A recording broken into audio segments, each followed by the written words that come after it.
12 News is your local election headquarters. Now we continue our Where They Stand series on WPRI.com. I'm Raymond Bakari. Joining us today is Pawtucket Mayor Don Grebien, who is one of two Democratic candidates running for this year's mayoral primary. Mayor, it's good to have you here. Ray, thank you. I appreciate this opportunity. Exciting to be here and talk about some of the issues. So, and I appreciate the platform because, as we were mentioning, right, it's good to people understand where everybody is on the issue. So thank you. In 60 seconds or less, why do you want to be mayor for another term? So first, very fortunate to have been serving as the mayor for the last 14 years. And I believe that people understand that I'm committed to the community, committed to the people. I want to continue doing a lot of the good things that we're doing. I've now moved away from financial bankruptcy. We have people coming in wanting to invest in our community. We have a new commuter rail. We have a new soccer stadium. We have development that's happening. But I also want to continue to stay on the quality of life issues that are very important to people. And we've been doing that throughout my years, but it's always good to refocus in on those. And speaking of the quality of life issues, one of those, without a doubt, would be education. It's a key issue in the state as a whole and in municipalities from city to city, town to town. We're seeing a big project to build a new unified high school where McCoy Stadium is currently. Aside from that, moving forward, how will you go about improving the city's educational outcomes? So we've got the buildings, right? We've got a good program underway with members of the council and members of the school committee. We've been doing this for 13 years. So in some ways, we're ahead of the curve. But the great thing is the state's now caught up with us and they are giving the reimbursements back. So I think that's important. So we've got a good plan on that. Working closely with the superintendent, there's a lot of changeover happening right now, trying to build on that relationship. Education formula, from a state perspective, needs to be looked at because it's all about money.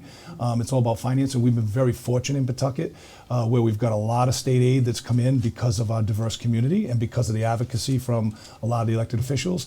Having said that, at some point, when the community or the economy starts dwindling down, so will those dollars.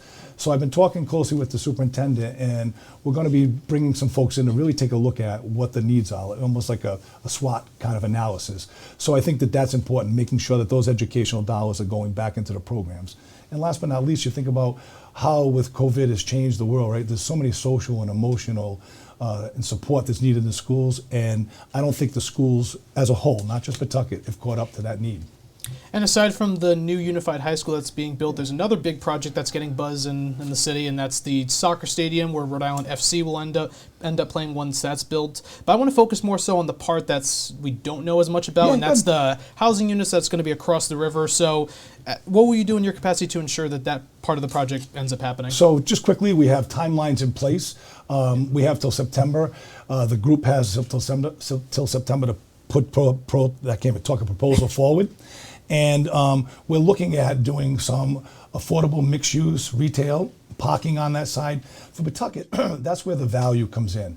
The soccer stadium's good and it brings people into the community, right? We're able to clean up that waterfront, give our residents access to a bike pass, and that's all exciting. But the development and making sure that we can bring people into affordable units is the right place to go. And as far as you know, it's still on the table, that part of it? Oh, absolutely. No problem. They're coming in, absolutely. They're coming in with a proposal. Somewhere between 500 and probably 700 units of mixed use. They're required. The council and the administration, through our due diligence, put timelines in there. And I think the first timeline is due somewhere mid-September. The plan will come in. They have some preliminary discussions with us. But until they come out and put the final proposal on for discussion, we'll be out to the public. But absolutely, that's on track. There's a statistic I want to get your thoughts on, / what you would do in this next term to continue to try to address. So the Department of Health released data showing overdose deaths in Rhode Island last year went down by 7.3% last year. But looking at Pawtucket, they had the third highest rate of fatal overdoses after Woonsocket and Providence. For those watching, that stat for Pawtucket was 46.6 deaths per 100,000 people. So a bit of a two-parter. Your reaction to that number and how would you lower it? We get those data, and we're trying to drive down and have been doing many things.